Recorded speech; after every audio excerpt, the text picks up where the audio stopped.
rock and roll. I appreciate you guys. Thank you for being patient during that extra long meeting. Thank you, thank you, thank you. Hi. Hi, how are you? I'm excellent. Good. It's good to see you. You as well? I miss you. Can't. This is our vlog. Did you know that? So. Mike, you're so cute. Yeah, you like that? Yeah. You're so cute.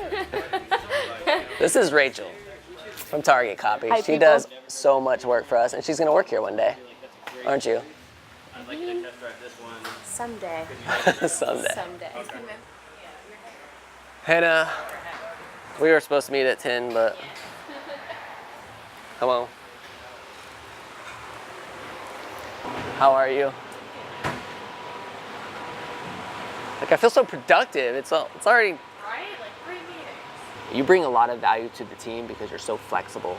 The fact that you know how to treat customers so well and answer phone calls, and then you could go and do sales paperwork if you needed to. You can make a tag for us when we need a tag made, and you can go and check in a customer for service, and you can schedule a pickup. The fact that you've been the one doing that. You've been wanting to learn everything about the business, and I'm telling you that that's going to pay off.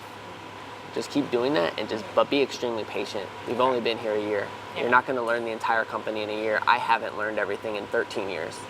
Okay, so it's going to take time. It's two different ends of the spectrum. People are super, super happy when they're spending the money and buying a scooter, right? Like I love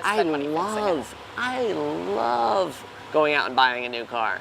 Like, I go out and buy a new car, it's awesome, it's a great experience, it's new, has that new car smell, everything about it is awesome. And then when I have to go put a $500 transmission in, or I have to go spend money on it, it sucks. Like, it just sucks. Like, nobody wants to spend money to get their car fixed, but it's part of what we have to do to keep our vehicles maintained. And so it's just, there's more frustration when it comes, and it's not necessarily at New Scooters for Less. It's not like, oh, I'm irritated with you, or this is your fault. It's really just the fact that they're spending money. I just want to make sure that you're not, I don't want you to get burnt out. You know what I mean? So anytime you feel burnout, or if you just want to vent about things that are happening, grab a beer with us at the end of the day and vent. Because this is a hard game. And it's a service business. Like, we help people keep their scooters on the road, and it's tough when they aren't appreciative because they're spending the money and they don't want to be spending the money. Okay, cool. I appreciate your time. If there's anything I can do for you, just let me know, okay? All right. Hello. How are you doing? I'm Colin. Colin, Paula, pleasure to meet you. Nice to meet you. Good. So come on in. Thank you very much. So it is a shared office space. This is, oh, thank you.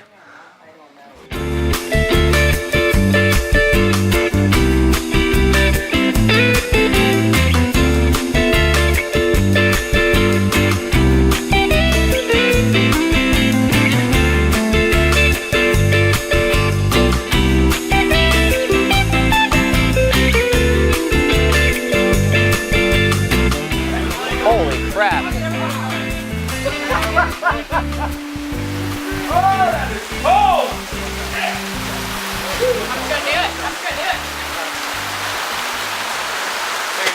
Oh, your shoes, Hannah.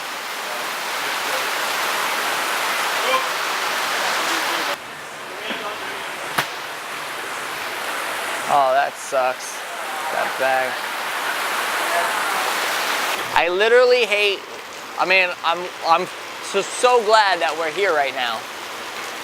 Because when I hear the downpours in the middle of the night, when I'm laying in bed, it scares the shit out of me of what we're gonna wake up to the next day. You see this? I can't put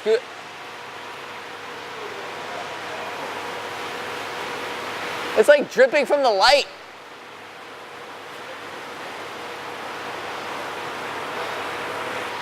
There cannot be any water. I'll call Perry, I'll call Kurt and have him come out and take a look. He can come out and put it on his list to do. This is when roofers get busy. I think you're right. I only see it Down through the roof. through the middle. Yeah. That's it. That gutter. That's crazy. And that's like 2 roofs going down 1 6-inch gutter. That's what I'm trying to tell you. And look at the big area, the square, the footage. The roof on this building has always been an issue. I know that it was replaced on the showroom years ago. I don't know how many years ago, but like it's actually a flat roof, right? And so like it's supposed to flow off the back in between these 2 buildings into a little alley and then flow out. But the roof holds water. So if it builds up there, like it's an issue that we know about that we really need to get fixed. Just haven't had the money. And obviously like this is something I'm gonna have to get fixed because I can't have new scooter inventory in here and have water dripping on new boxes. That'll just make things, well, 1, it can mess up the inventory, but 2, it could really make the cardboard soft and make that a dangerous situation where the scooters could fall, and I don't want that to ever happen. The good news is the service area has a new roof. They put a new roof on it this time last year. So it's done. But money, man. Need more money. I think being in no debt is a great thing.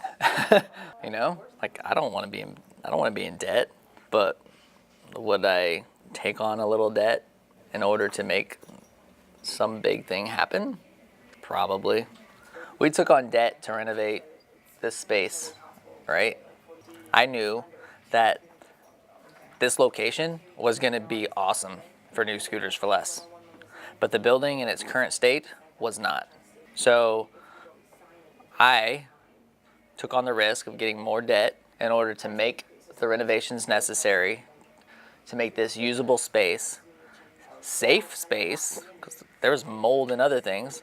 So we had to clean all that up. So we had to invest into that for the safety of our team in order to make this space what it is now. Now we have one of the best service departments a half mile from the University of Florida.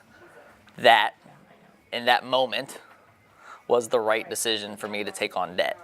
But I think it's always going to be situational. Every business is going to be different.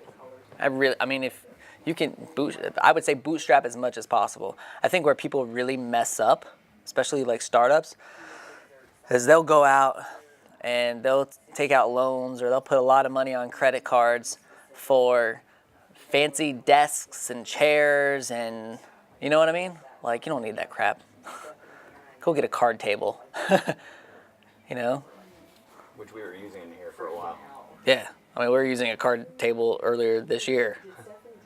I just believe that the goal shouldn't be to go out and raise money or get a lot of money on loans. Yeah. The goal should be to make money. I mean, we're a business. That's what businesses do. The other thing I would say is that if you're a startup, don't let all those what ifs drive you crazy. Just start working. Like, work hard. You know, that's the one thing. Like, I think you'll be surprised by just showing up to work every day and giving your business your all, what opportunities will also arise. And then that's when you have to be really careful about which opportunities you go after. Right? Then if somebody comes to your door and says, hey, I want a part of your business. Like, that's awesome. But you have to really, Don't fall in love with that. Don't fall in love with that. Like, definitely think it through. Yeah. You know, I think the biggest is when people come up to you, like, maybe you have done really well, and people start coming to you and say, hey, like, I have a business opportunity for you here, or like, do you want to partner up with me here? You know, like, I've stretched myself too thin by having what I call entrepreneurial brain, where you just get excited about all the opportunities and you start going here and here and here, you know? Like, sure, I'll get in the coffee business. Sure, I'll do this. Sure, I'll do, you know? And I used to own a coffee company, by the way, for those of you that don't know. It's very easy to get sucked into the opportunities because they'll just start coming at you, right?